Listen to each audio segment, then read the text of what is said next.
प्यारे विद्यार्थियों, आप देख रहे हैं सेट नंबर 3 फिजिक्स का।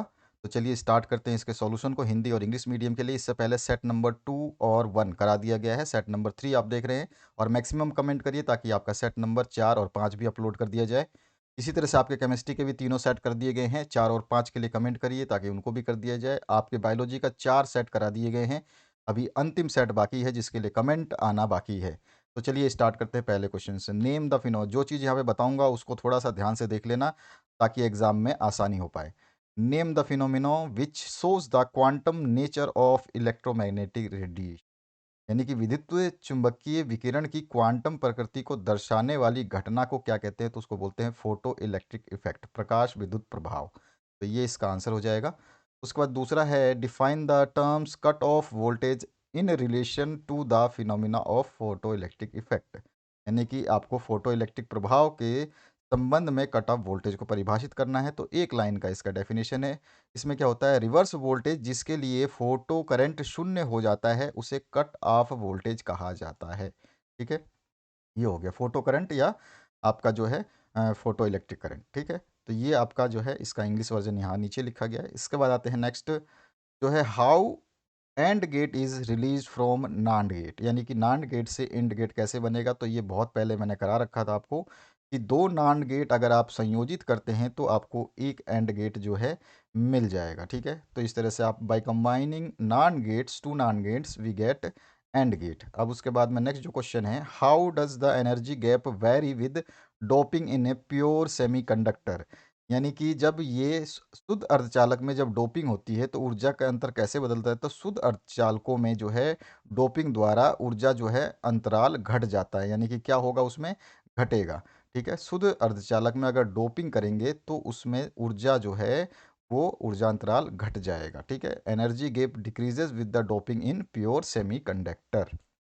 उसके बाद नेक्स्ट जो क्वेश्चन है, do electromagnetic waves carry energy and momentum, क्या विद्युत चुंबकीय तरंगे ऊर्जा और संवेग ले जाती हैं? तो बिल्कुल ले जाती हैं क्योंकि इनका रिलेशन होता है आपस में। तो यहाँ पर हाँ, विद्युत चुंबकीय तरंगे ऊर्जा और संवेग को ले जाती हैं। तो ये आपका आंसर होगा। उसके बाद नेक्स्ट जो क्वेश्चन है इसमें आपसे पूछा गया है, an astronomical telescope has two lenses of powers 10D and 1D, यानी कि dioptre. What is the magnifying power? Magnifying power M निकालना है हमें खगोलीय दूरबीन की, जिसकी क्षमता दे रखी है आपको 10 और एक डायप्टर, दो लेंसों की क्षमता है। आपको जो दिया गया है वो पीई, जो पावर ऑफ एक लेंस की साइड में और दूसरे लेंस, दो लेंस की क्षमता है, तो हम एक को पीई और पी नोट जो है आपका पीई दे रखा है 10 डायप्टर और पीई दे रखा है 1 डायप्टर। हम जानते हैं कि एम बराबर जो होता है एफ नोट अपॉन में ई होता है। तो यहाँ पर एफ नोट को 1 अपॉन में पी नोट लिख सकते हैं या पी ज़ीरो लिख सकते हैं या पी ओ लिख सकते हैं। आप जो कहें, आपको जैसे याद रहे वैसे कर लीजिए। और एफ ई को हम लिख सकते हैं 1 अपॉन में पी ई, जो कि यहाँ पर मैंने यहाँ पे लिख रखा है कि पी बराबर क्या होता है 1 अपॉन एफ। तो यहाँ से एफ की वैल्यू क्या निकल जाएगी 1 अपॉन पी। तो एफ बराबर 1 अपॉन पी होता है, तो एफ नोट की जगह 1 अपॉन पी नोट और एफ ई की जगह 1 अपॉन ई नोट। अब हमारे पास पी नोट और ई नोट की पी ई की और पी जीरो की वैल्यू जो है अवेलेबल है। इन सभी वैल्यूज़ को पुट कर देंगे यहाँ पर। इस समीकरण को जब हम सही करेंगे तो ये समीकरण कुछ इस तरह से बन जाएगी, पीई जो है ऊपर चला जाएगा और पी ज़ीरो जो है नीचे आ जाएगा। पी की वैल्यू 10 दे रखी है और पी नोट की वैल्यू 1 दे रखी है, यानी कि ये आ जाएगा आपका 10। ठीक है, ये मैग्नीफाइंग पावर इसकी आ गई। तो यहाँ पर ये सॉल्यूशन आपने देख लिया। आगे बढ़ते हैं नेक्स्ट क्वेश्चन की तरफ। नेक्स्ट जो क्वेश्चन है, what is the phase difference between a two points in a wave front, तो the phase difference between two points in a wave front is zero। ठीक है, तरंग ग्राम में जो है दो बिंदुओं के बीच जो है चरण चरण शून्य जो है, चरण का अंतर जो है वो क्या होता है? शून्य होता है, जीरो होता है। बस इतना ही लिखना है आपको एक नंबर के क्वेश्चन में। इसके बाद आते हैं नेक्स्ट सेक्शन बी में। The work function of cesium metal दे रखा है 2.14 इलेक्ट्रॉन वोल्ट और लाइट की फ्रीक्वेंसी दे रखी है 6 × 10⁻14 हर्ट्स। अब ये आपको बताना है फोटो इलेक्ट्रिक एमिशन जब होता है तो what is maximum kinetic energy, यानी कि मैक्सिमम काइनेटिक एनर्जी एमिट होगी इलेक्ट्रॉन्स की, वो कितनी होगी? हमें ये बताना है, गतिज ऊर्जा की गणना करनी है। तो देखिए दिया क्या गया है, पहले हमारे को वर्क फंक्शन जिसको हम फाई नोट से डिनोट करते हैं, कई जगह से कई तरह से इसको डिनोट किया जाता है लेकिन हम फाई नोट ले रहे हैं। तो कार्यफलन जो है 2.14 इलेक्ट्रॉन वोल्ट दे रखा है। फ्रीक्वेंसी जिसको हमने म्यू से डिनोट कर रखी है, ये आपका 6 × 10⁻14 हर्ट्ज है। और हम जानते हैं कि वी नो दैट जो h v equals to phi not plus में के ई मैक्स होता है, ये इक्वेशन नंबर 1 है आपकी। तो एच वी की गणना करने पर हमें क्या मिलेगा, देखिए पहले एच वी की गणना कर लेते हैं, तभी जाके हम जो है आगे जो काई के ई की वैल्यू, क्योंकि फाई नोट तो हमें दे रखा है यहाँ पर क्वेश्चन में, फाई नोट तो दे रखा है, लेकिन हमारे पास इस फॉर्मूले के अंदर एच वी नहीं है, ठीक है। तो एच वी आपको पता ही है, ये कॉन्स्टेंट होता है, जो कि वैल्यू हो जाएगी आपकी 6.6 इंटू 10⁻⁻34, और आपका जो इसकी वैल्यू हो जाएगी, ये हो जाएगी 6 इंटू 10, जो कि हमारे क्वेश्चन में दिया गया है। तो हमारे को एच की कांस्टेंट की वैल्यू डाल देनी है, उसके साथ में मल्टीप्लाई कर देना है जो आपका फ्रीक्वेंसी है, इस आवृत्ति को मल्टीप्लाई कर देना है, फॉर्मूले के अकॉर्डिंग चलना है। तो एच वी निकाल लेंगे, एच वी की वैल्यू जो आ जाएगी ये अप्रॉक्सीमेटली 2.48 इलेक्ट्रॉन वोल्ट आएगी, ठीक है। इसको सॉल्व करेंगे तो इसको सॉल्व करने पे 2.48 या 2.49 बोल सकते हो आप, तो ये 2.48 इलेक्ट्रॉन वोल्ट आएगी। अब हम समीकरण 1 में जो है इन सभी वैल्यूज़ को रख देंगे, तो हमारे पास की के ई मैक्स जो निकालना है वो आ जाएगी। तो यहाँ पे इक्वेशन में हमने देखो कि यहाँ पर एच वी की वैल्यू जो है वो रख देंगे और फाई नोट की वैल्यू रख देंगे। तो एच वी की वैल्यू ये निकाली थी अभी अभी हमने यहाँ पर, और फाई नोट की वैल्यू हमें गिवन है 2.14, और के ई की वैल्यू हमें निकालनी है। तो के ई मैक्स जो हो जाएगा, इधर से उधर ट्रांसफ़र करोगे तो ये माइनस हो जाएगा, ये आ जाएगा 0.345 इलेक्ट्रॉन वोल्ट, ठीक है। तो ये इसका आंसर हो गया। आगे बढ़ते हैं नेक्स्ट क्वेश्चन की तरफ। ड्रॉ करना है सर्किट डायग्राम जेनर डायोड का using as a voltage regulator. पहले भी मैंने आपको सेट्स में करा रखा है, बहुत ध्यान से रखना है इस पूरे डायग्राम को। और इस डायग्राम को जो है हमने उसमें भी समझा रखा है कि इसमें होता क्या है कि जब आपका इनपुट सप्लाई जब हम देते हैं बढ़ता है, तो वो आर एस जो आपका है, इसके अंदर जो करंट भी आपका बढ़ जाता है, ठीक है। और इसी तरह से ये डायोड जो है इसमें किसी भी बदलाव के बिना जो आर एस में वोल्टेज को बढ़ाता है, इस आर एस में वोल्टेज को बढ़ाता है, भले ही और कोई बदलाव नहीं करता। इसी कारण से जो है इसके जेनर डायोड के माध्यम से जो करंट बदलता रहता है और विपरीत भी हो सकता है, ठीक है। तो ये सर्किट बना करके ये वाली छोटी सी थ्योरी आपको लिख देनी है, तो आसानी से आपको पूरे मार्क्स मिल जाएंगे। तो यहाँ पर इंग्लिश वर्जन भी है, जो स्टूडेंट्स इंग्लिश में लिखना चाहते हैं वो यहाँ से इंग्लिश में नोट डाउन कर सकते हैं। आगे बढ़ते हैं 10th नंबर क्वेश्चन पे। आइडेंटिफाई करना है electromagnetic spectrum which is used. अब ये क्या है, रात और कोहरे के दौरान आकाश की तस्वीर लेने के लिए जो है हम अवरक्त किरणों का प्रयोग करते हैं, यानी कि इंफ्रारेड रेज का उपयोग किया जाता है। क्रिस्टल संरचना का अध्ययन करने के लिए एक्सरे रेज का प्रयोग किया जाता है, और कैंसर के उपचार में जो है गामा रेज को प्रयोग में लेते हैं। तो इस तरह से हम जो है आप लिख सकते हैं, ठीक है। आगे बढ़ते हैं नेक्स्ट क्वेश्चन की तरफ। यहाँ पर जो है आपका with the help of level diagram explain in brief principle and working of step up transformer। Last video अगर आपने ध्यान से देखा होगा तो उसमें समझाया था आपको ट्रांसफॉर्मर में क्या होता है। इसमें आपकी जो वाइंडिंग्स होती है प्राइमरी में, वो कम होती हैं आपके अपेक्षाकृत सेकेंडरी वाइंडिंग से, ठीक है। स्टेप अप ट्रांसफॉर्मर में इसकी सिद्धांत क्या होता है, तो आपको पता है कि ये जो है अन्योन प्रेरण के सिद्धांत पे कार्य करता है।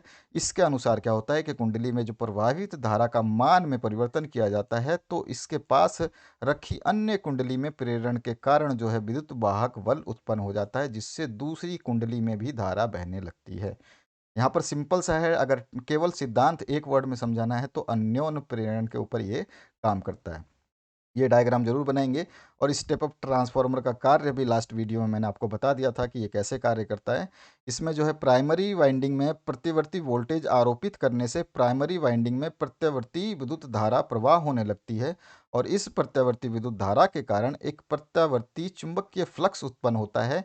जब ये चुंबकीय फ्लक्स सेकेंडरी वाइंडिंग से लिंक करता है, तब उसमें एक प्रत्यावर्ती जो है प्रकृति का वोल्टेज उत्पन्न होता है, और स्टेप अप ट्रांसफार्मर के सेकेंडरी वाइंडिंग में उत्पन्न वोल्टेज जो है सेकेंडरी वाइंडिंग के टर्नों की संख्या पर निर्भर करती है, जो कि यहाँ पर जितनी ज़्यादा होंगी उतनी ज़्यादा उत्पन्न होगा वो।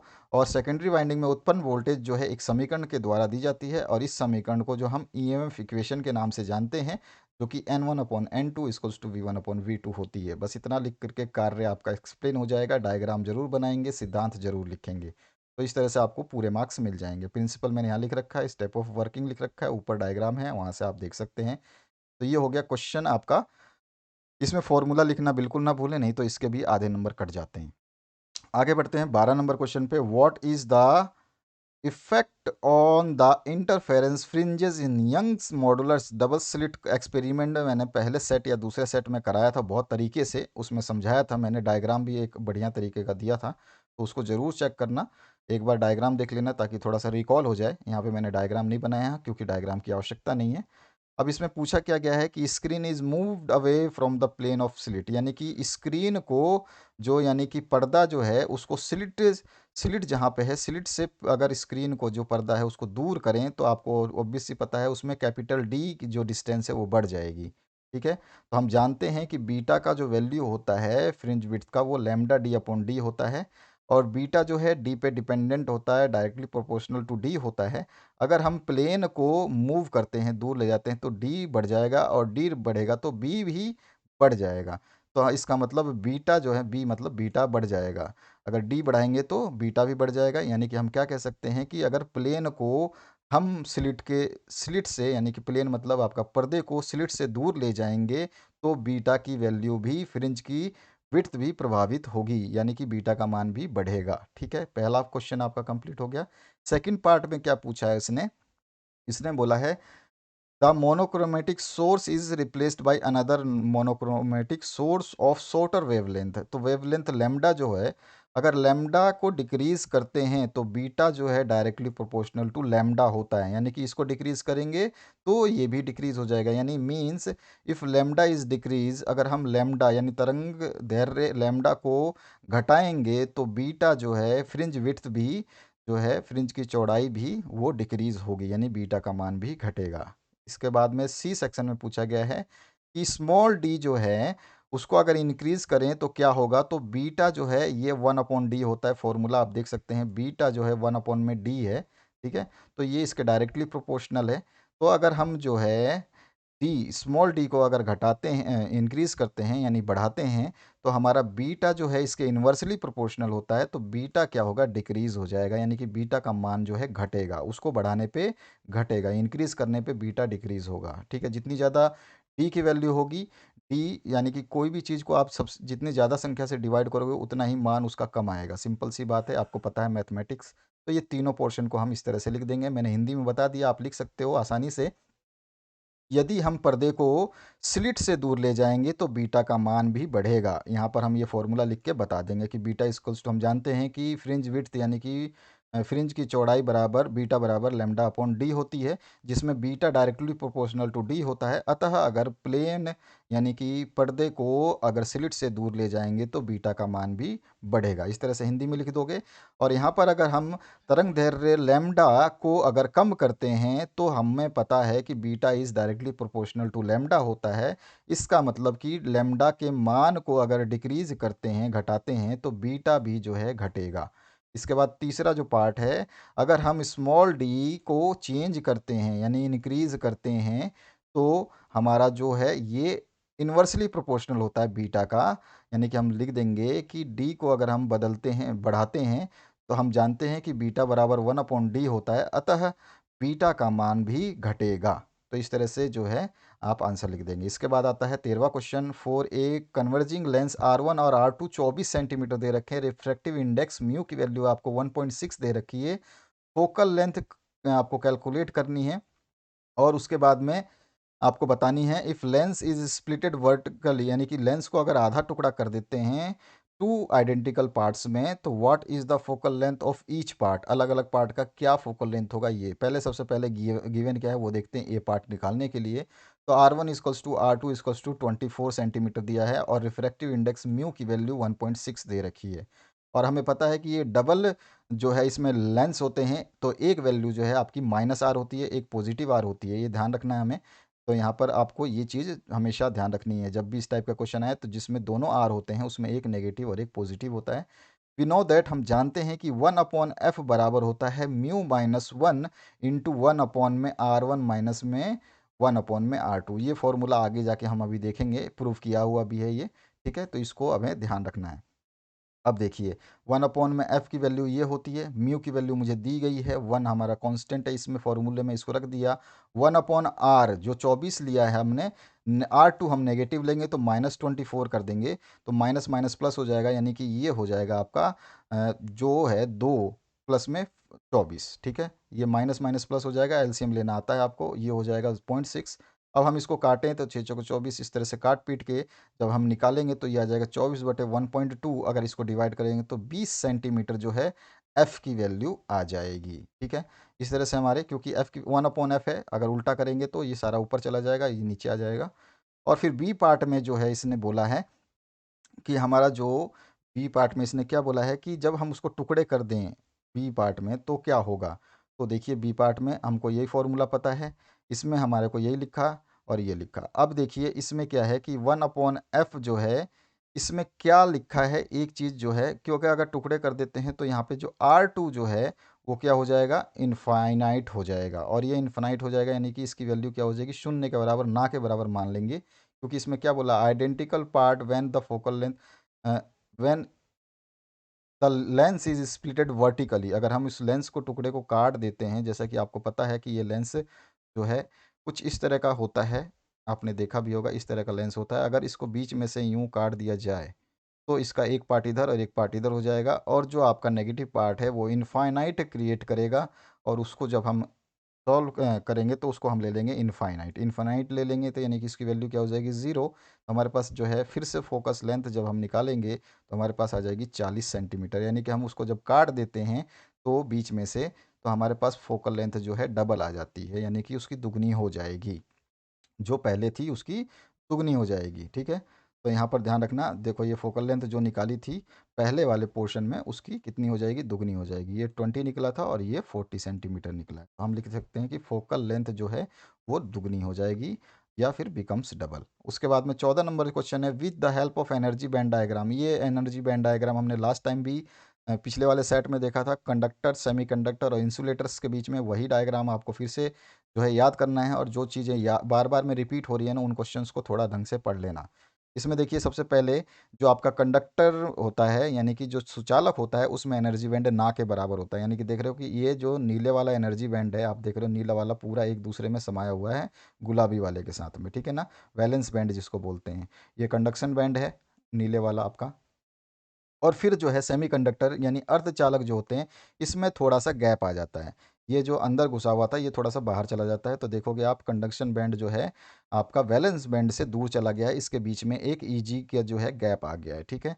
और इसी तरह से इंसुलेटर यानी कि कुचालक में पूरी तरह से जो है इसका गैप बहुत ज़्यादा बढ़ जाता है, तो एनर्जी बैंड जो है आप देखोगे बहुत ज़्यादा गैप दिखाएगा आपको। तो इस तरह से ये डायग्राम बना देना है, बस यही डायग्राम पूछा गया है।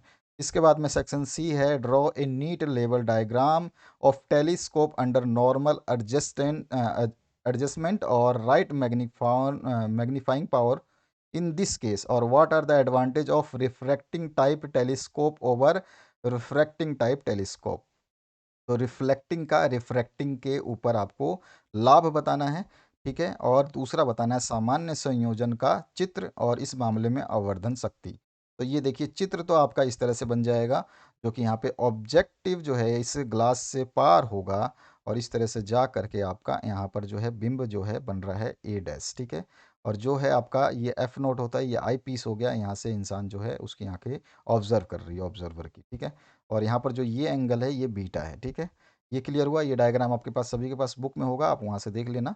इसके बाद में देखिए अब इस डायग्राम को आपको बुक से रेफर कर लेना है, आप आसानी से, या फिर यहाँ पे आपको, क्योंकि मिनिमम चीज़ें मैंने दे रखी है, ज़्यादा कंजस्टेड नहीं किया है, तो आप इस डायग्राम को ड्रॉ कर सकते हैं, आसानी से देख लीजिए, सारी वैल्यूज़ इसमें लिखी गई हैं। अब जो है ये आपका जो है ये एच है, यहाँ से यहाँ तक कितना है, ये एच है। और ये एफ ई है, ये आई पीस है, ये बीटा है, ये बी डैश है, ये एफ नोट है, ये अल्फ़ा जो है, ये एंगल अल्फ़ा है यहाँ पर, ये छोटा सा एंगल जो है। और यहाँ पर जो है ये एंगल बीटा है, ठीक है। और यहाँ पर जो है ये ई है, आप दिखा सकते हैं इस पॉइंट को ई। तो इस तरह से डायग्राम है। अब जो है हमें क्या करना है कि बताना है जब अंतिम प्रतिबिंब अनंत भर बनेगा तो क्या होगा। तो बी पार्ट में यही पूछा है, तो if the final image is at infinity, तो वी ई इजकल्स टू क्या हो जाएगा, माइनस इन्फिनिटी, और v u e equals to negative हो जाएगा। यानी कि हम जानते हैं जो आपका वैल्यू होती है मैग्नीफाइंग पावर की एम पी, जिसको हम एफ नोट अपॉन में एफ ई लिखते हैं। इससे पहले अभी भी हमने एक न्यूमेरिकल सॉल्व करा था जिसमें इस फॉर्मूले को यूज़ किया था। तो ये हमारा जो है फाइनल इमेज जब इन्फिनिटी पे जाएगा तो कुछ इस तरह से हमारा ये हो जाएगा। और इसमें दूसरी चीज़ और है, if the final image is at D, अगर वो डी पे बनता है फाइनल इमेज, तो आपको क्या होगा, फाइनल इमेज अगर डी पे बने तो यहाँ पर जो है वी ई जो हमारा क्या हो जाएगा, इन्फिनिटी बनता था तो हमने इसको नेगेटिव इन्फिनिटी ले लिया, और ये हमारा यू जो है नेगेटिव ही रहेगा। और जब डी पे बनेगा तो वी ई माइनस डी हो जाएगा और यू आपका नेगेटिव ही रहेगा। यानी कि जब हम मैग्नीफाइंग पावर निकालेंगे तो एफ नोट अपॉन में यू ई हो जाएगा, क्योंकि आपका यू ई जो है एफ ई को रिप्लेस कर सकता है, क्योंकि ये इक्वल्स टू में लेकर के हम इसको लिख सकते हैं एफ नोट अपॉन में एफ ई, और यू ई को हम लिख सकते हैं फिर से वन प्लस में एफ ई अपॉन में डी। तो इस तरह से जो है इस फॉर्मूले को हम लिख देंगे, तो ये जो है हमारा न्यूनतम दूरी डी पर बने, तो इसके लिए ये फॉर्मूला जो है यूज़ करेंगे। अब इसके बाद में सी पार्ट में क्या पूछा है कि लाभ क्या है, तो लाभ देखिए, इसमें लाभ जो होगा नो क्रोमेटिक एब्रिविएशन, यानी कोई रंगीन विपथन नहीं होता है, और mirrors can be made bigger than lenses in the size, दर्पणों को आकार में लेंस से बड़ा बनाया जा सकता है, क्योंकि मिरर जो हैं आपके सस्ते होते हैं और लेंसेज जो है बहुत ही महंगी होती हैं, तो मिरर को बना सकते हैं बड़ा लेंसेज की तुलना में। तो ये दो हम इसके लाभ लिख देंगे। आगे बढ़ते हैं 16 नंबर क्वेश्चन पे। यहाँ पर जो है AC voltage equals to V equals to V not sine omega t is applied across a pure capacitor C। Find करना है एक्सप्रेशन करंट I के लिए जो इसके अंदर बह रहा है, और मैथमेटिकली हमें यह भी शो करना है कि जो अप्लाइड वोल्टेज है वो लीड करता है पाई बाई 2 में। तो इसको हमें बताना है, तो बहुत ही सिंपल है। और इसके सेकंड पार्ट में एक छोटा सा न्यूमेरिकल दिया है, तो इसमें आपका पहला वाला पार्ट सॉल्व करोगे तो आपको 3 नंबर मिलेंगे, और नीचे वाला पार्ट सॉल्व करोगे तो आपको 2 नंबर मिलेंगे। यहाँ पर आपको 60 जो है इसकी म्यू एफ माइक्रो फेराडे जो है कैपेसिटर की दे रखी कैपेसिटेंस, और यहाँ पर कनेक्ट जो कर रखा है इसने 110 वोल्ट, यानी कि आपको आरएमएस वैल्यू दे रखी है, और फ्रीक्वेंसी 60 हर्ट्ज दे रखी है। तो इस तरह से हम इसकी डिटरमाइन करेंगे आरएमएस वैल्यू ऑफ करंट की, ठीक है। वी आर एम एस हमें दे रखा है, तो चलिए कोई बात नहीं। सबसे पहले तो हम ऊपर वाले पार्ट को सॉल्व करते हैं। इसमें करना क्या है, देखिए इस सांद्रित्र में C एक कैपेसिटेंस लगा हुआ है, और जो इसने बोला है कि यहाँ धारा जो है वोल्टेज जो है V equals to V not sine omega t है। ये चित्र हमने बना दिया। अब इसके अकॉर्डिंग हमें केवल और केवल प्रूव करना है। बहुत ही सिंपल होता है, आपको पता होगा सांद्रित्र में जो है ताक्षणिक विभवांतर जिसको बोलते हैं, यानी कि इंस्टेंटेनियस पोटेंशियल डिफरेंस जिसको बोलते हैं, वो दिया जाता है। एक फॉर्मूला आपको याद होगा, V equals to Q upon C. अगर याद नहीं है तो याद कर लीजिए, V equals to Q upon C, ठीक है। अब यहाँ पर जो यहाँ पे क्या हो, चार्ज अपन में कैपिस्टेंस होता है, तो यहाँ से Q की वैल्यू अगर निकालूं तो Q इक्वल्स टू वी सी हो जाएगा। हमारे को इस क्वेश्चन के अकॉर्डिंग चलना है, तो यहाँ पर हमारे को दे रखा है V equals to V not sine omega t. तो हम क्या करेंगे, यहाँ पर V की जगह V not sine omega t use करेंगे।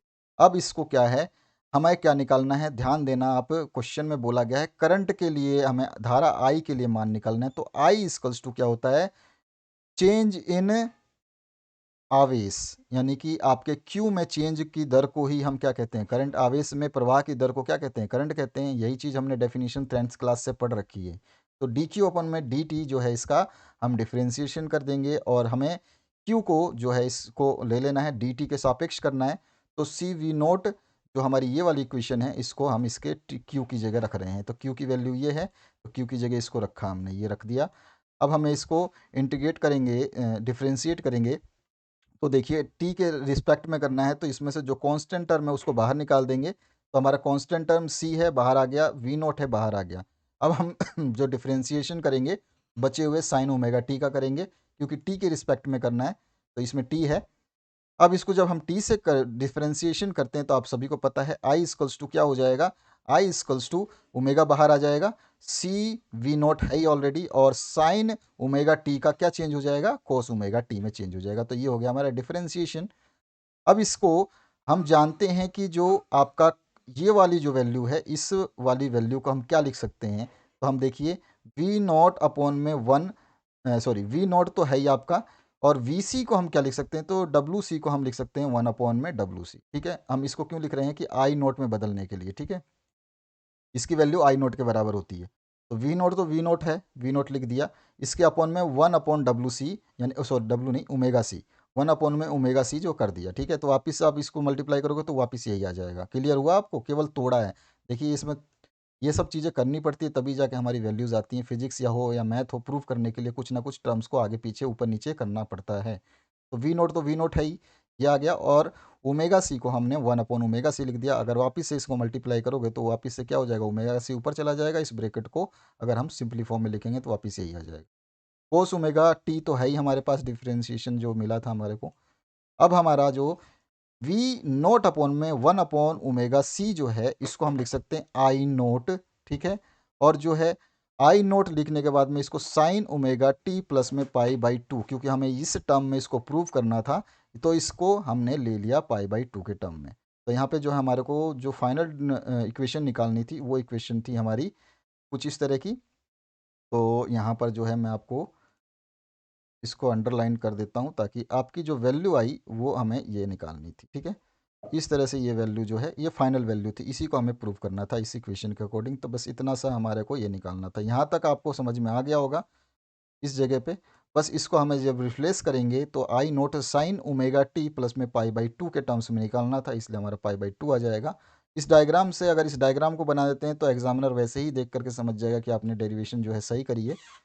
इसमें करना क्या है कि आपको ये डायग्राम बनाना है। इसमें जो आपकी v जो चल रही है, इस v पर जो है ये पाई/2 यानी कि 180/2 90 डिग्री ये जो है आई करंट बनाता है, जो कि हमारा I equals to I naught sine omega T upon plus में फाई हम लिख सकते हैं। इसको पाई/2 भी आप लिख सकते हो, ठीक है। तो यहाँ पे ये 90 डिग्री बनाता है। तो ये वाला डायग्राम आपको बना देना है। ओमेगा टी का एंगल ये रहा आपका, ठीक है। ये 90 डिग्री बना रहा है, ये यहाँ पे इस v से 90 डिग्री बनाएगा। तो ये एंगल जो आप देख रहे हो ये 90 डिग्री बन रहा है। यहाँ पर ये छोटा सा एंगल जो है ये वाला ऊपर वाला ये 90 डिग्री बन रहा है, ठीक है।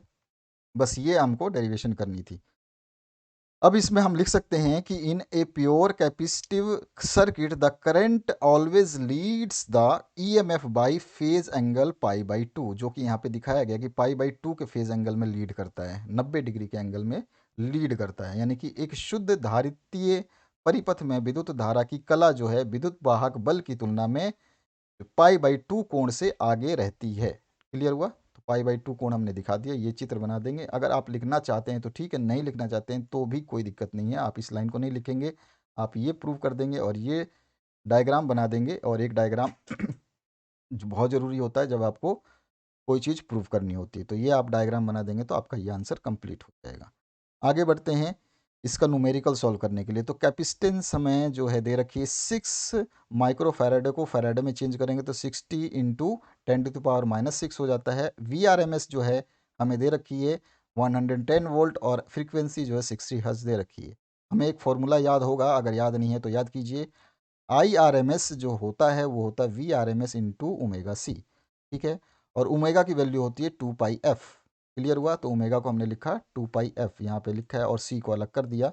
हमारे पास VRMS की वैल्यू ऑलरेडी गिवन है क्वेश्चन में, 2 हमें पता ही है, ओमेगा की वैल्यू एफ की वैल्यू हमें गिवन है क्वेश्चन में, फ्रीक्वेंसी 60 हर्ट्ज है और पाई की वैल्यू 3.14 होती है, या 22/7 लिखो आप। उसके अलावा कैपेसिटेंस की वैल्यू हमने अभी अभी 60 इंटू 10⁻⁻6 जो है फैराड में निकाल लिया था, माइक्रो फैराड में था, तो इसको फैराड में कर लेंगे। अब इसको जब हम टोटल को मल्टीप्लाई करेंगे, सभी को पूरा मल्टीप्लाई करेंगे, तो हमारे पास 2.48 एम्पियर जो इसका आंसर आ जाएगा। इतना करंट जो है हमें मिलना था इसमें। तो ये आपका राइट आंसर है, ठीक है।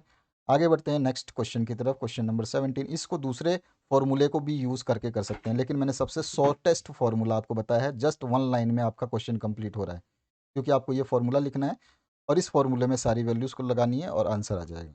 इसके अलावा दूसरा ही फॉर्मूला है जिसमें हम एक्स सी यानी इम्पीडेंस जिसको हम बोलते हैं एक्स सी, उसको भी हम लेकर के कर सकते हैं इसको, तो ज़रूरत नहीं है उसकी। आप इसी को याद रखिए, क्योंकि ज़्यादा कन्फ्यूज़न क्रिएट करना आपके लिए नुकसानदायक हो सकता है। 17 नंबर जो क्वेश्चन है, draw A label diagram of full wave rectifier state working principle so input output wave forms. तो भैया हमने सब कुछ ये सेट नंबर 1 में किया था, याद होगा आपको। हमने फुल वेव रेक्टिफायर का जो है चित्र बनाया था, उसका हमने कार्य विधि भी पूरा समझाया था। तो इस डायग्राम को आप देख सकते हैं, सेट नंबर 1 में भी ये डायग्राम आपको मिलेगा सेम टू सेम। यही कार्य विधि आपको सेट 1 में मिलेगी जो मैंने वहाँ पे समझाया था आपको। इसको आप यहाँ से उतार सकते हैं, बाकी सेट 1 नहीं देखना चाहते हैं तो। और यहाँ पर जो है आपका बाकी बचा हुआ उसका पार्ट है, सारा चीज़ लिख दिया। इसी का इंग्लिश वर्जन मैं आपको नीचे बताऊँगा। ये आपको पूरा का पूरा लिखना है एज इट इज़। 1-2 लाइनें ऊपर नीचे आप कम कर सकते हैं, कोई इश्यू नहीं रहेगा, क्योंकि आपके 5 नंबर के क्वेश्चंस हैं और उसमें आपको जो है ये आरेख बनाना था जिसमें निर्गत विभव को दिखाना था। क्वेश्चन में ये बोला है, तो ये डायग्राम बनाने का भी अलग से मार्क्स मिलेंगे आपको। इसके बाद में ये इंग्लिश वर्जन है, जो स्टूडेंट इंग्लिश में बनाना चाहते हैं तो ये फिर से आप डायग्राम बना सकते हैं, ये वाला। इसके बाद में जो है आप देख ही रहे हैं एसी सोर्स जा रहा है आपका, और इसके बाद आपको जो है इसकी थ्योरी जो है लिख देनी है। जो ऊपर हमने थ्योरी लिखी है उसी को यहाँ पर इंग्लिश में आपको समझाया है, तो आप एक बार देखेंगे पढ़ेंगे तो समझ में आ जाएगा। ऑलरेडी मैं सेट 1 में आपको कंप्लीट करा चुका हूँ, तो इतना समय नहीं होता कि हर चीज़ को बार बार आपको बताई जाए। और आप लोग बहुत ज़्यादा समझदार हैं, जितने भी चीज़ें पढ़ रहे हैं उनको गेन कर रहे हैं, तो इसकी आवश्यकता नहीं है कि कोई चीज़ बार बार रिपीट की जाए। और यहाँ पर जो वेव फॉर्मेशन है वो ज़रूर दिखाएंगे, इसके डायग्राम के आपको नंबर जो है अलग मिलेंगे। तो ये आपका वेब फॉर्म डायग्राम है, इसको आप ज़रूर ज़रूर ज़रूर बनाएंगे, नहीं तो नंबर कट जाएंगे। तो इस वेब फॉर्म को आप देख लीजिए। आप ये पहला डायग्राम है आपका, इसमें वेब फॉर्म एट ए बनेगा, वेब फॉर्म एट बी बनेगा ये, क्योंकि ये एसी इनपुट ए है, एसी इनपुट बी है, और ये आउटपुट वोल्टेज का है। तो D1 D2 D1 D2 के रिस्पेक्ट में जो है यहाँ पे बनेगा वेब फॉर्म अक्रॉस RL। ठीक है, तो ये हो गया।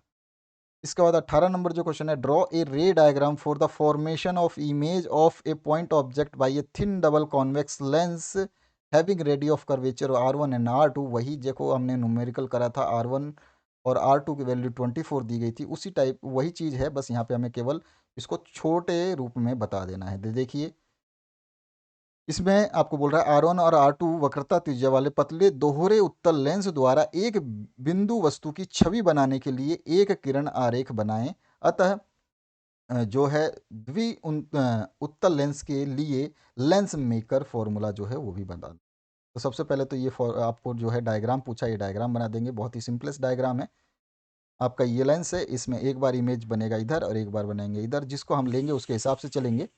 अब यहाँ पर जो है आप देख सकते हैं मैंने क्या लिखा है, चित्र को देखते हैं। तो इस चित्र को देखिए, चित्र में एक स्थिति दिखाई गई है, या फिर विचार करते हैं चित्र की स्थिति पे, जिसमें C1 और C2 पतले लेंस के दो गोलाकार सतह है। तो इसमें आपके एक तरफ C1 है और एक तरफ में C2 है, ये सतह है, इधर भी सतह है।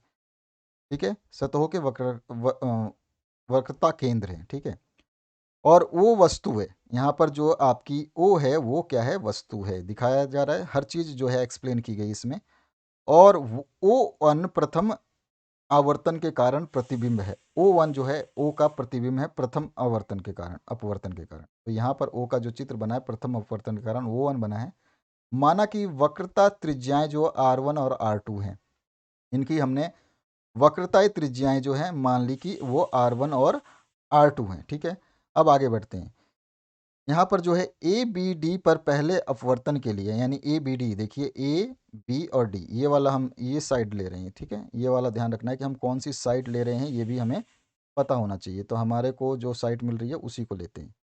तो यहाँ पर जो ये वाला हम साइड, इस साइड की बात कर रहे हैं, ये वाला जो साइड है इसकी बात कर रहे हैं, ए बी और डी। ए बी डी पर पहले अपवर्तन के लिए प्रतिबिंब दूरी जो है PO1 है, PO1। तो देखिए आप यहाँ ध्यान से देखेंगे जब आप पूरे को, तो P तो ये है, यहाँ पर मैं इस ग्रीन कलर को हटाता हूँ एक बार, ये P है आपका। ठीक है, और ये O1 है, तो PO1 बोल रहा है। तो दूरी, प्रतिबिंब दूरी PO1 है, जिसको हमने किससे मेज़र किया है, V1 से बताया है। तो यहाँ पर देखोगे कि ये V1 से बताएगा, P से लेकर के दूरी V1 तक की बताई गई है। डायग्राम समझ में आ गया होगा अभी आपको। वक्र पृष्ठ पर अपवर्तन के सूत्र से हमें क्या प्राप्त होगा, ये सूत्र जो है जरूर याद कर लेना, फॉर्मूला आपको याद होना चाहिए। ये स्टैंडर्ड फॉर्मूला है जो कि हमें यहाँ पे आगे दोनों को जोड़ करके बता देना है। फाइनल इक्वेशन बताएंगे हम अभी। तो यहाँ पे आ जाएगा ये μ2 अपॉन में V1 माइनस में μ1 अपॉन में U equals to μ2 minus μ1 upon में R1। ये पहली समीकरण जो हमारी बन जाएगी। अंतिम प्रतिबिंब की स्थिति आई मानते हैं, आई है जो है अंतिम प्रतिबिंब की स्थिति है। लास्ट इमेज का जो फाइनल इमेज का जो वो है हमारा, वो फाइनल इमेज कहाँ है, आई पर है। ठीक है, ये बोल रहा है कि अंतिम प्रतिबिंब की स्थिति आई है। इस प्रतिबिंब दूरी को v मानते हैं। अब इसको क्या माना हमने, इस डिस्टेंस को जो है यहाँ से लेकर P से लेकर यहाँ तक की दूरी को v माना, v दिखाया। तथा दूसरे अपवर्तन के लिए v1 वस्तु दूरी बन जाती है। यानी कि अब प्रथम अपवर्तन में तो ये आ गया, और दूसरे अपवर्तन में जो है v1 जो है, ये v1 ये क्या बन जाती है, वस्तु की दूरी मानी जाती है। पहले हमने क्या माना था, इसको ऑब्जेक्ट की दूरी माना था, अब ये वस्तु की दूरी है। ठीक है, तो यहाँ पर जो है, इसलिए हमें प्राप्त क्या होगा, हमारे पास यही फॉर्मूला रहेगा सेम टू सेम, बस इसमें जहाँ पे 1 माना था वहाँ पे 2 हो जाना है। तो यहाँ पे देखिए v2 की जगह v1 आ जाएगा, u2 की जगह u1 आ जाएगा, और यहाँ पर μ1 की जगह μ2 आ जाएगा। यहाँ पे μ2 है, यहाँ पे μ1 आ जाएगा, यहाँ पे μ1 है, यहाँ पे μ2 आ जाएगा, जहाँ r1 है वहाँ r2 आ जाएगा। और जो आपके v हैं वो u है, उसको हमने क्या माना था v, तो यहाँ पे रिप्लेस होके v1 हो जाएगा, क्योंकि हमने बताया है v1 है, और v मान लिया है हमने उसको, तो v1 को हमने क्या मान लिया, v। समझ में आ गया, पूरी चीज़ें, जो चीज़ कहानी एक एक लाइन में बता दी है कि कौन सी चीज़ किससे रिप्लेस हो रही है। इक्वेशन नंबर 2 बन जाएगा ये। इक्वेशन नंबर ये 1 था। अब दोनों इस समीकरण को क्या कर देंगे, जोड़ देंगे, दोनों समीकरण को ऐड करने पर। अब दोनों समीकरण को लेकर के भैया जोड़ दो, सीधी सीधी सी बात है, इन दोनों को जोड़ दो। इन दोनों को जोड़ोगे, दोनों में r1 और r2 जो है इनको कॉमन निकाल दो। ज़्यादा आपको लंबी चौड़ी वो नहीं करनी कहानी, अगर लंबी चौड़ी करोगे कहानी तो एग्जाम में रह जाओगे बिल्कुल, क्योंकि आपके पास समय नहीं रहेगा। तो समय नहीं रहेगा तो आपको करना क्या है, आपको μ1 को बाहर निकालना है, और जो आपका 1/v माइनस 1/में u को ले लेना है। यानी कि 1/v जो है, ये μ1 बाहर निकाल रहे हो तो 1/v बचा यहाँ पे। ठीक है, और फिर आप μ1 यहाँ से देखो, यहाँ पे इसमें μ1 है, तो ये 1/u बचा, तो ये हमारे पास ये वाली आ गई। ठीक है, वैल्यू समझ में आ रहा है, ध्यान से देखना। हम μ1 को ले रहे हैं, तो इसमें से अगर μ1 को मैं निकालता हूँ तो ये बचेगा 1/v, और इसमें से μ1 को निकालता हूँ तो यहाँ बचेगा माइनस का 1/u। ठीक है, ये आ गया हमारे एक साइड में। इसी तरह से अगर हम दूसरी तरफ देखें तो μ2 माइनस μ1 हम ले लेंगे इस वाली समीकरण से। ठीक है, μ2 माइनस μ1 ले लिया, और अंदर जो छोड़ देंगे 1/r1 माइनस 1/r2, बहुत ही सिंपलेस्ट तरीके से। ठीक है, इसको लिख देंगे, या फिर आप इसको फिर से सॉल्व करेंगे तो ये आपका 1/v वाला जो है इसको लिखेंगे। म्यू को हम जब उस साइड ले जाएंगे तो यहाँ पे μ2/μ1 हो जाएगा, माइनस में ये वाला इसका अपॉन में करोगे तो ये μ1 से μ1 कैंसिल हो जाएगा, यहाँ बचेगा 1। ये तो आपके पास पहले से ही है, तो ये फॉर्मूला में आ गया। ठीक है, अब यहाँ पे कुछ नहीं करना है आपको। यहाँ पर देखिए कि जहाँ पर म्यू को हमने यहाँ पे इस μ2/μ1 को म्यू मान लिया, क्योंकि यहाँ पे लिखा है म्यू बराबर है μ2/μ1, तो यहाँ पर हमने इसको रिप्लेस कर दिया म्यू से, μ-1 इस इंटू r1 माइनस 1/r2। तो ये हमारा तीसरा समीकरण बन गया। और फोकस दूरी f की परिभाषा के अनुसार, हम जानते हैं फोकस दूरी की परिभाषा के अनुसार क्या होता है, u अगर इन्फिनिटी है तो v इक्वल्स टू क्या हो जाएगा, f हो जाएगा, v इक्वल्स टू क्या हो जाएगा, f हो जाएगा। तो यहाँ पर सिंपलेस्ट फॉर्म में हम इसको u इन्फिनिटी हो जाएगा तो u की वैल्यू तो 0 हो जाएगी, यानी कि ये वाला मान हमारा शून्य हो गया। तो यहाँ पर तो इसको हटा देंगे, और v की जगह क्या लिख रहे हैं, f। तो यहाँ पे आ जाएगा 1/f बराबर में यही पूरी समीकरण μ-1 इंटू 1/r1 माइनस 1/r2, इसे ही हम लेंस मेकर फॉर्मूला कहते हैं। इस डायग्राम को बना देना है। तो आसान था ये डेरिवेशन मेरे हिसाब से, आप एक बार फिर से प्रैक्टिस करोगे, गारंटीड है, मैं आपको दावा करता हूँ कि ये 4 स्टेप में आप इस फॉर्मूले को प्रूव कर पे आ जाओगे। ठीक है, तो इस तरह से ये आपका समीकरण हुआ। इसी तरह से मैंने जो है इंग्लिश मीडियम स्टूडेंट्स हैं उनको भी समझाया है लिख करके, वही चीज़ जो मैंने ऊपर यहाँ पे समझाई आपको इतनी छोटी छोटी 2-2 लाइनों में, इन्हीं 2 लाइनों के हिसाब से मैंने यहाँ पर भी आपको कंसीडर करके बहुत अच्छे तरीके से समझाया है। आप इसको इंग्लिश में एक बार पढ़ना, जो इंग्लिश मीडियम में समझते हैं स्टूडेंट। तो ये पूरा का पूरा वही समीकरण है, बस 3 स्टेप्स फॉलो करने हैं। पहली समीकरण हमें बना देनी है, इसमें दूसरी समीकरण बना देनी है, दोनों समीकरण को ऐड कर देना है, और ऐड करने के बाद में हम v को f से रिप्लेस कर देंगे, क्योंकि हमारे को डेफिनेशन ऑफ फोकल लेंथ जो कहता है, इसमें u इक्वल्स टू इन्फिनिटी हो जाएगी, और v की वैल्यू जो है f हो जाएगी। तो 1/f जो है यही लेंस मेकर फॉर्मूला होता है, चौथा इक्वेशन। ठीक है, ये हमारा फॉर्मूला कंप्लीट हुआ। अब आते हैं अंतिम question. In Young's double slit experiment deduce करना है कंडीशन, एक कंस्ट्रक्टिव और destructive interference at a point on the screen. किसी स्क्रीन पर पर्दे पर जो है कंस्ट्रक्टिव और डिस्ट्रक्टिव इंटरफेरेंस को हमें बताना है, ड्रॉ करना है एक graph variation of resultant intensity in the interference patterns against position x on the screen. बस इतना सा काम है, कुछ नहीं है। ठीक है, तो चलो कर देते हैं, इसको हम तुरंत कर देंगे सेकंडों में। सबसे पहले हिंदी में समझ लेते हैं। यहाँ रचनात्मक और विनाशकारी व्यक्तिकरण के लिए शर्तों को घटाएं। तो देखिए सबसे पहले संपोषी व्यतिकरण, जो कि आपका एक संपोषी हो जाएगा, एक जिसको विनाशकारी बोलो आप, एक तो रचनात्मक बोलो या संपोषी बोलो, इसको रचनात्मक भी लिख सकते हो, संपोषी भी बोलते हैं इसको, इसको विनाशकारी बोलो। ठीक है, तो देखो संपोषी व्यक्तिकरण के लिए पाथांतर का मान π/2 का समगुणांक होना चाहिए। पहले कंडीशन को हमें सेटिस्फाई करना है, तो यानी कि पाथांतर जो डेल होता है हमारा फ्रिंज विड्थ में, उसको क्या लिखते हैं, तो 2n अपॉन इंटू λ/2। 2 से 2 कैंसिल आउट हो जाएगा, तो यहाँ बचेगा n लैम्डा, यानी कि डेल जो है पाथांतर कितना हो जाएगा, n लैम्डा, किसके लिए, चमकीली या उजली फ्रिंज के लिए। ठीक है, ये हो गया हमारा। यही बोल रहा है कि किसके किसके लिए चाहिए, कंस्ट्रक्टिव और डिसकंस्ट्रक्टिव इंटरफेरेंस के लिए। केंद्रीय चमकीली फ्रिंज के लिए जो केंद्र में होता है, एनवी चमकीली फ्रिंज की दूरी जो है एक्स एन बराबर में एन डी अपॉन में लैम्डा होता है। ठीक है, एन डी लैम्डा अपॉन में डी होता है। आपको अच्छी तरह से पता है कि हम beta equals to lambda D upon में डी लिखते हैं।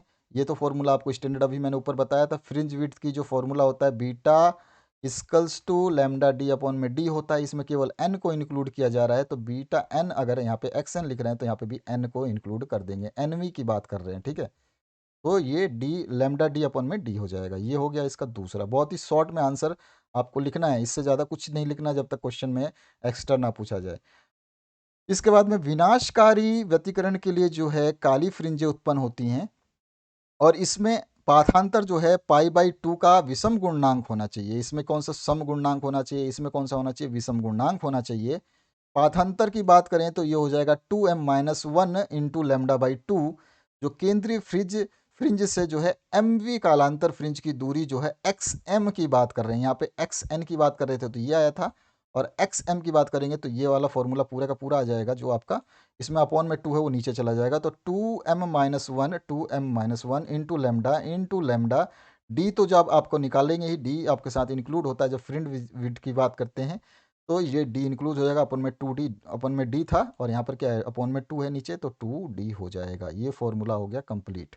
तो ये था आपका सॉल्यूशन यहाँ पे जो है पहले पार्ट का। दूसरे पार्ट का जो हमें वो आरेख बनाना है वो भी बताएंगे। और ये है इंग्लिश मीडियम के लिए कंस्ट्रक्टिव इंटरफेरेंस के लिए मैंने बताया कि should be even multiple of λ/2। Path difference जो है वो होता है 2n इंटू λ/2। 2 से 2 कैंसिल आउट, तो हो जाएगा n लैम्डा। तो पाथ डिफरेंस जो है आ जाएगा n lambda for bright fringes. Distance of nth fringe जो हम निकालते हैं x n equals to n D lambda upon d होता है, जो कि हमारा बीटा की वैल्यू होती है, बस इसमें n को इंक्लूड किया गया है। डार्क फ्रिंज के लिए हम डिस्ट्रक्टिव इंटरफेरेंस की बात करें तो इसमें जो है आपका ओड मल्टीपल होता है λ/2 का, और पाथ डिफरेंस जो है डेल निकालेंगे तो वो होता है 2m-1 इंटू λ/2। अगर हम distance of mth term dark fringe की बात करें सेंट्रल ब्राइट फ्रिंज में, तो xm की वैल्यू वही चीज़ ऊपर वाली सेम लिखनी है, बस इसके नीचे 2 है तो इसमें 2d आ जाएगा। बाकी जो है आपका 2m-1 इंटू लैम्डा जो है वही चीज़ यहाँ पे आ जाएगी। ठीक है, बस बिल्कुल सेम टू सेम है। ऊपर वाला एक चीज़ याद करना, तो बाकी नीचे वाला आपको याद रहेगा, अरे ये चीज़ थी तो ऐसे लिखना है। अभी आपको डेरिवेशन करना, प्रूव करना, समझना, ये सब समय तो आपके पास है नहीं। अब तो आपको जो क्वेश्चन मिल रहे हैं उसको कैसे करना है ये आपको पता होना चाहिए। उसके बाद अंतिम जो आपका ग्राफ बनाना है पाथ डिफरेंस का, वो बनाना था। तो यहाँ पे जो जीरो होती है इस पर आई मैक्स इंटेंसिटी जो होती है वो फ्रिंजेस की बहुत ज़्यादा मैक्सिमम होती है, तो यहाँ पर जो है आपका आई मैक्स होगा। ये आपको ग्राफ जो है बना देना है, बस यही है, पाथ डिफरेंस लिख करके, और ये आई मैक्स वाला जो है लैम्डा की टर्म्स में जो है आपको ये ग्राफ बना देना है। तो आशा करता हूँ ये पूरा सॉल्यूशन आपको समझ में आ गया होगा। और अभी आपके सामने जो डिस्प्ले हो रही है प्लेलिस्ट, इसको ज़रूर देख लीजिए, इसमें सारे सॉल्यूशंस अवेलेबल हैं। जिस भी स्टूडेंट को कोई सॉल्यूशन नहीं मिलता तो उसके लिए हमने प्लेलिस्ट जो है एंड स्क्रीन में डाल दिया है, उस पर टच करिए। टच करते ही आपको जो है सारे सॉल्यूशंस दिखाई देंगे। Thank you very much, have a good day.